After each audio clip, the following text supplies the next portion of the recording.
Hello दोस्तों, फ़लसफ़ा ज़िंदगी का मैं एक बार फिर से आपका स्वागत है। दोस्तों, आज जिस विषय पे मैं आपसे बात करना चाहता हूँ, वो है हमारे देश में राजनीति, राजनीतिज्ञ और राजनीतिज्ञों के फॉलोअर्स और उनका डायनामिक्स।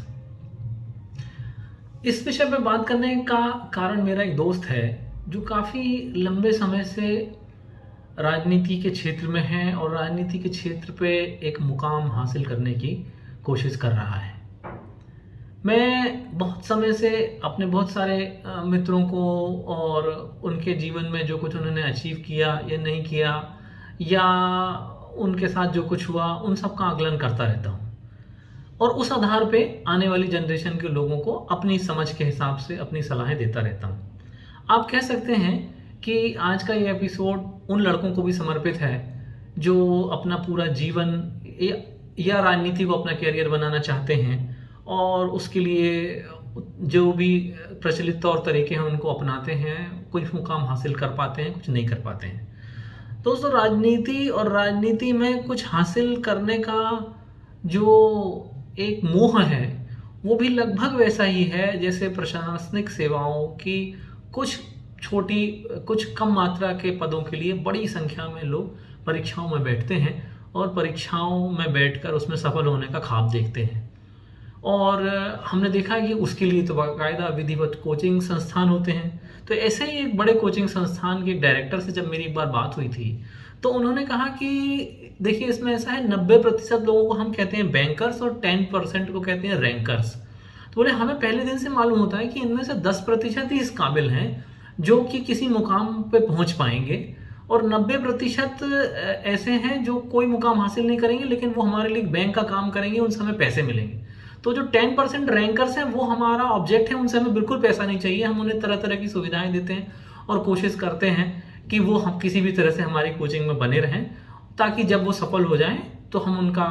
फ्लैक्स में और अपने तमाम विज्ञापनों में उनका फोटो छाप के और अपना विज्ञापन कर सकें। पर हमारा ऑब्जेक्ट, हमारा ध्येय जो वो 90% लोग हैं जिनके बारे में हम पहले दिन से जानते हैं कि सफल नहीं होंगे, लेकिन उनसे हमें पैसा आएगा, तो हमारा बिजनेस मॉडल जो है इन 90% लोगों के ऊपर टिका हुआ है जो सिलेक्ट नहीं होंगे। ठीक इसी तरह राजनीति में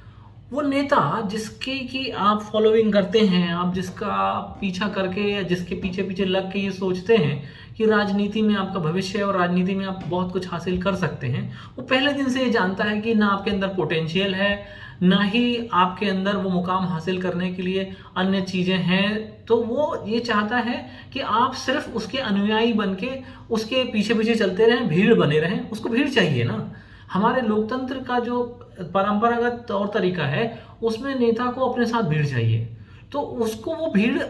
की जरूरत है। उस भीड़ में उन लोगों को कैसे एक नकली आशा दिखा के, एक ऊपर जाने का एक झूठा चेहरा दिखा के, एक झूठा सपना दिखा के उनको अपने पीछे चलाना है, ये उसकी मजबूरी है।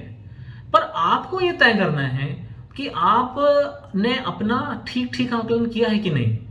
एक व्यक्ति जिसने अपना सारा जीवन इस अंधानुकरण में लगा दिया, उसको देख के मुझे बड़ा अफसोस होता है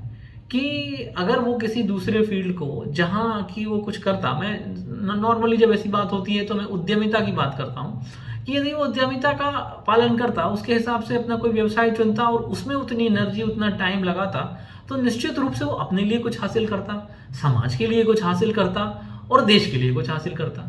तो ये जो जितने भी लोग बिल्कुल एक अंधानुकरण में किसी भी एक नेता को पकड़ गए और दिनों रात उसकी सेवा में लगे रहते हैं और वहां से ही उम्मीदें करते हैं कि उनका भविष्य बदल जाएगा और उनको कुछ मिलेगा, तो उनसे मेरा अनुरोध है कि जरा सत्य के धरातल पे आए और एक फेयर आकलन करें। फेयर आकलन करना बड़ा मुश्किल नहीं है। आपके आगे जो लोग रहे हैं, जो लोग पहले इस राह पे चले हैं, जो आज से 10, 12, 15 साल बड़े हैं, आप उनसे बात कर सकते हैं कि उन्होंने आपके रास्ते पे चल के क्या हासिल किया। तो आप खुद समझ जाएंगे कि वहां कुछ हासिल होने का कोई उपाय है भी, कोई संभावना है भी कि नहीं है। और फिर आप ये तय करेंगे कि मुझे इस रास्ते पे चलना चाहिए या नहीं चलना चाहिए। और जहाँ तक मैं उन लोगों से कहता हूँ कि जो लोग अपना पूरा टाइम, अपनी एनर्जी वहाँ लगा रहे हैं, कि आप उसी तरह से ये देख लीजिए, उन लोगों को देख लीजिए जो उद्यमिता में है, जो किसी व्यवसाय में है, जब वो पूरा ध्यान अपने व्यवसाय में लगा रहे हैं तो वो बहुत कुछ हासिल कर रहे हैं। मैंने देखा है कि जो सिस्टम है, जो राजनीति का माहौल है, उसमें इनको घंटों घंटों, दिनों दिनों तक एक किसी तपस्वी से ज़्यादा तपस्या करनी पड़ती है। सुबह से शाम तक खड़े हैं, नेताजी के साथ खड़े हैं, इतने सारे लोगों के साथ कहीं धूल धक्कड़ में धूप में परेशान हो रहे हैं, और फिर थोड़ा सा उनसे कुछ मिल गया और उसको लेके खुश हो लिए। मतलब कितनी दीनता है, कितनी आप अपनी दरिद्रता है। आप थोड़ा सा इस विषय पे विचार करें। मैं ये नहीं, मेरा किसी व्यक्तिगत नेता से या किसी से मेरा कोई बैर नहीं है, मैं आपकी भलाई चाहता हूँ। मैं आपसे ये कहना चाहता हूँ कि आप अपना आकलन करें। वो तो अपना रास्ता दूसरा ढूंढ लेंगे, उनके पास पैसे से भी भीड़ इकट्ठी होती है, वो कुछ पैसा खर्च करके वो भीड़ इकट्ठी कर पाएंगे और उनकी दुकान चलती रहेगी। देखिए, जो वर्तमान स्तर है राजनीति का, वो भी एक व्यवसाय बन चुकी है, और वो उस व्यवसाय के बहुत माहिर खिलाड़ी हैं, और उनको बहुत अच्छे से आता है कि कैसे भीड़ को इकट्ठा करना है, कैसे उसका उपयोग करना है। इसलिए तो आज उस मुकाम पे हैं। तो या तो फिर आप ये तय करें कि आप में उतनी चालाकियां हैं कि नहीं। अगर आप में उतनी चालाकियां हैं कि किस तरीके से आप इस राह पे जाते हैं, और किस तरीके से ये राह इतनी भी वो है कि इसमें जो शिष्य होता है वो गुरु को पीछे धकेलता है और खुद आगे बढ़ जाता है। तो अगर आप में वो सब है, राजनीति की ये जरूरतें हैं कि इस तरह की चालाकियां और इस तरह की कुटिलता अगर आप में है, तब आप उसमें जाएं। और मेरे को ये लगता है कि इस तरह से जो राजनीति के ऊपर जाते हैं, वो जीवन में क्या हासिल कर पाते होंगे। मैं एक राजनेता को जानता हूँ, बहुत समय से जानता हूँ, पिछले कुछ दिन पुरानी बात है कि उन्होंने एक इनोसेंट आदमी के खिलाफ एफआईआर करने के लिए थाने में फोन किया, और चूंकि वो बहुत ही प्रभावी पद पे हैं, तो उस व्यक्ति के खिलाफ एफआईआर दर्ज भी हो गई।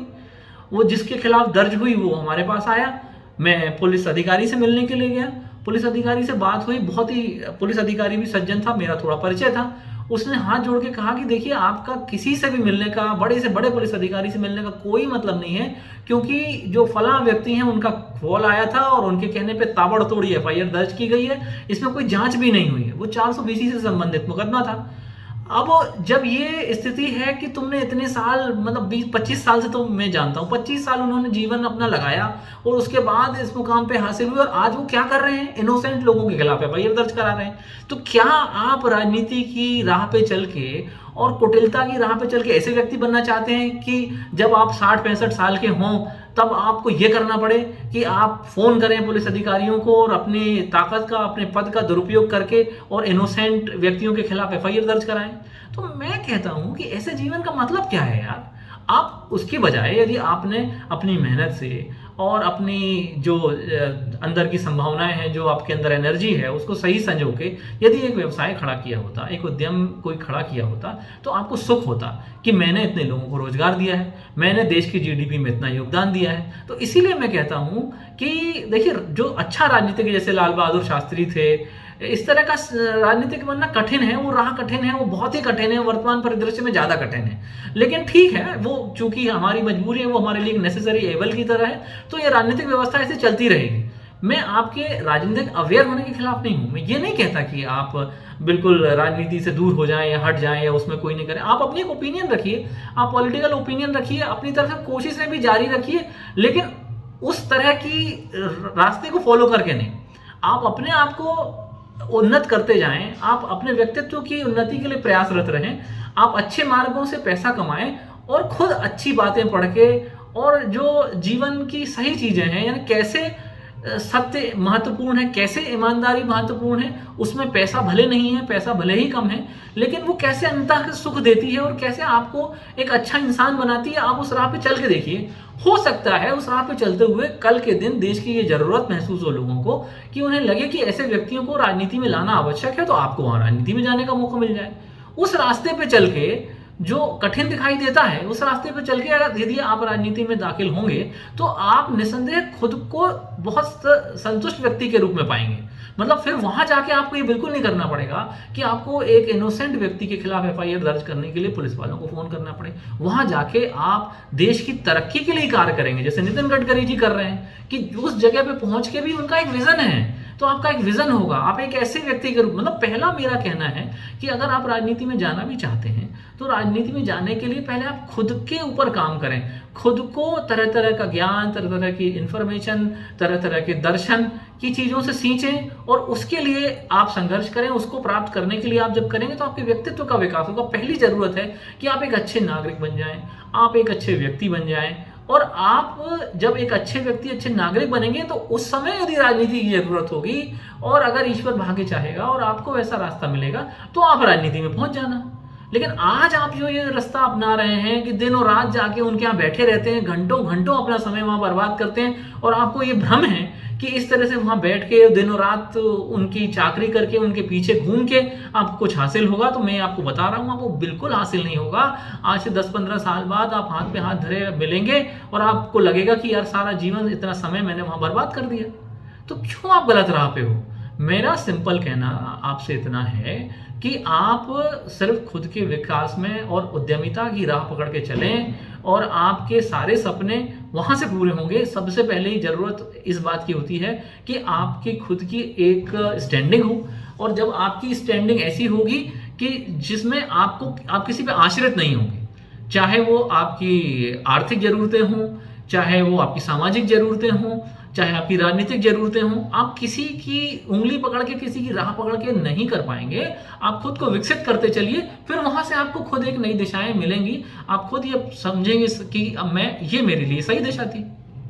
तो ये जो सारे फॉल्स फॉलोअर्स हैं जो सोचते हैं कि फ्लैक्स में अपनी फोटो लगवा के और इसके जन्मदिन पे उसके जन्मदिन पे तरह तरह की बधाइयां प्रेषित करके मैं एक राजनीतिज्ञ बन जाऊंगा, तो मेरा सोचना है कि वो बहुत बड़े भ्रम में हैं और वैसा करके वो खुद का नुकसान कर रहे हैं, समाज का नुकसान कर रहे हैं, देश का नुकसान कर रहे हैं। और अगर इस राह पे चल के वो बने भी तो वो वाले नेता बनेंगे जो नेताजी 60-25 साल राजनीति करने के बाद भी, देश के बड़े से बड़े पदों पर रहने के बाद भी, और ऐसे लोगों के खिलाफ एफआईआर कराने के लिए फोन करेंगे जो पूरी तरह निर्दोष थे। तो ऐसा करके अगर आप इस राह पे जाके हासिल भी करेंगे तो ईश्वर धिक्कारेगा, आपका अंतर्मन धिक्कारेगा कि इतने दिन करके तुमने क्या किया। क्योंकि देखिए, जब आप अपना पूरा ये जीवन चक्र कंप्लीट कर रहे होंगे, जिस दिन आप मृत्यु शैया पे पड़े होंगे, उस समय ये सारा कुछ आपके जीवन, आपकी आंखों के सामने से गुजरेगा कि आपने क्या किया। तो भले ही इस राह पे बन के आप एक ऐसे राजनीतिक बन भी जाएं और बहुत कुछ हासिल भी कर लें, आप यहाँ वहां से भ्रष्टाचार से बहुत पैसे बना लें, बहुत कोठियां खड़ी कर लें और बड़ी बड़ी कॉलोनियां आप खड़ी करवा दें और आपके बड़े बड़े मॉल इकट्ठे हो जाएं, लेकिन उस दिन जिस दिन आप मृत्यु शैया पे पड़े होंगे, सारा कुछ आपकी नजरों से घूम जाएगा और वो अंतर्मन उस दिन आपको धिक्कारेगा। और फिर वही बात आएगी कि मरते मरते फिर आपको वो बात जो कबीर कह गए थे कि माया मरी ना मन मरा, मर मर गए शरीर, आशा तृष्णा ना मरी, कह गए दास कबीर। धन्यवाद।